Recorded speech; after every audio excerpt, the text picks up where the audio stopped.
Hello नमस्कार, मैं आपकी एजुकेटर सीमा गोस्वामी। बच्चों, मैं आज आपको पढ़ा रही हूँ इतिहास।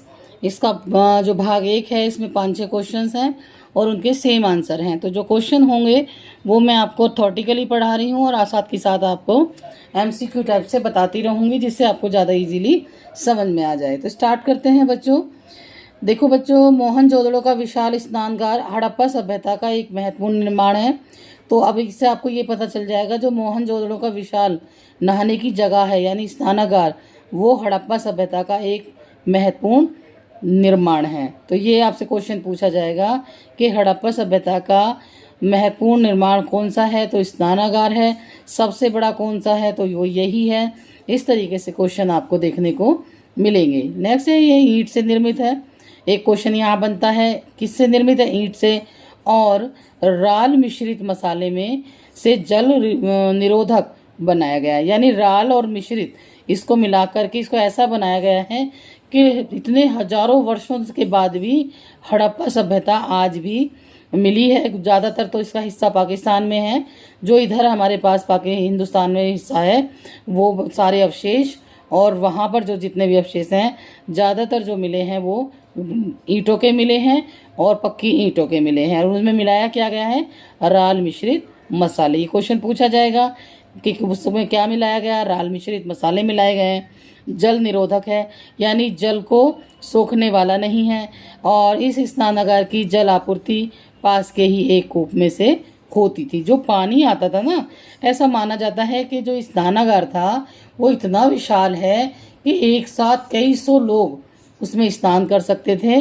तो जो उसका जल आपूर्ति होती थी, पानी आता था, वो एक कुएं से आता था। तो आप ये सोचो कितनी हाई टेक्नोलॉजी होगी कि एक स्नानगार पर, जहाँ जैसे बाथरूम मान लेते हैं इसको, एक ऐसे मान के चलते हैं कि ये एक नहाने की जगह है और एक कुएं से पानी आ रहा है, तो वो कितनी स्पीड में आता होगा, लोगों के लिए क्या व्यवस्थाएं होंगी, कितनी अच्छी व्यवस्थाएं रही होंगी, इससे ही हम अंदाज़ा लगा सकते हैं। नेक्स्ट है बच्चों, फैबियन साम्राज्यवाद। जो फैबियन समाजवाद एक ऐसी विचारधारा है।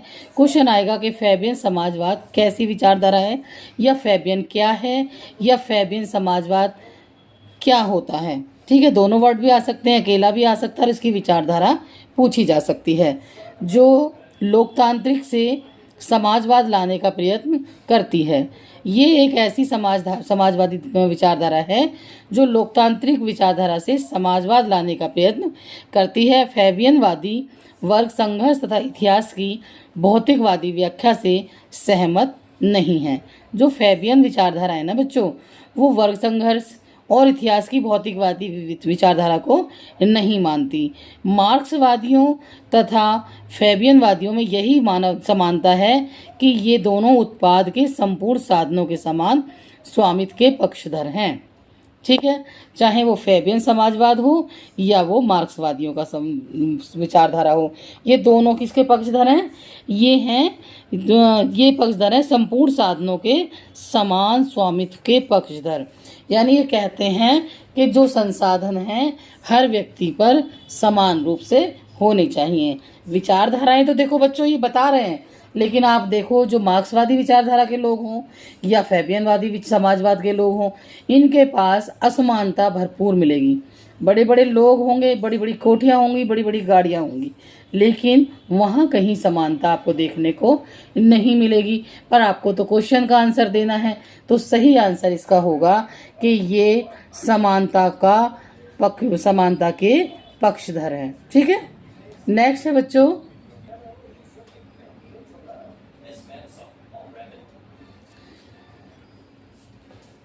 खोल दियो।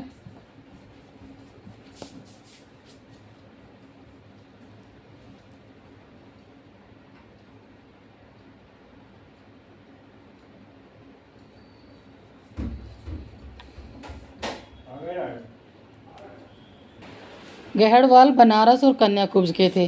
तो क्वेश्चन बच्चों ये आता है कि जो गहड़वाल कहाँ के थे? ये बनारस और कन्याकुब्ज के थे। प्रतिहारों के बाद गहड़वालों ने कन्नौज के वैभवशाली गौरव को बनाए रखा। जो प्रतिहार शासक थे, जब उनका पतन हुआ तो उसके बाद गहड़वाल आए और उन्होंने कन्नौज के जो वैभवशाली कान्यकुब्ज इसलिए तो थे, वैभवशाली गौरव को बनाए रखा। जिसमें थे चंद्रदेव, मदन चंद्र, विजय चंद्र और जयचंद्र। इस वंश के महत्वपूर्ण शासक रहे हैं। अब ये क्वेश्चन पूछा जा सकता है कि गहड़वाल कहाँ के शासक रहे थे, तो वो बनारस और कान्यकुब्ज के थे। ये किसके बाद आए थे, तो ये प्रतिहारों के बाद आए थे। ठीक है, इन्होंने जो प्रतिहार शासक थे उनके शासन को, उनके गौरव को वैसे ही बनाए रखा जैसे प्रतिहारों ने अपने शासनकाल में अपना गौरव बचाए रखा था। इनमें महत्वपूर्ण शासकों के नाम आते हैं तो चंद्रदेव, मदन चंद्र, विजय चंद्र और जयचंद्र इस वंश के महत्वपूर्ण शासक रहे थे। और गहड़वाल शासक जयचंद्र का मोहम्मद गोरी से युद्ध हुआ था। तो क्वेश्चन ये आ सकता है, आता ही है 100%, ज़्यादातर क्वेश्चन ये आता है।